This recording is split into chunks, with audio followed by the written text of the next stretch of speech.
孩子来医院别和其他孩子玩，我看有的家长还让孩子互相之间拉拉手，拉啥手啊？你知道它是腺病毒还是支原体啊？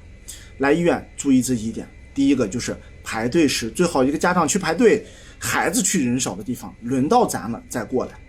第二个呢，就是孩子别乱摸乱躺，地上可能都是鼻涕、唾沫、便便，你说一摸全是细菌病毒，是不？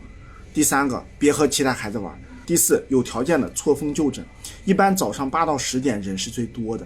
第五，就是强制孩子戴口罩，要强制啊。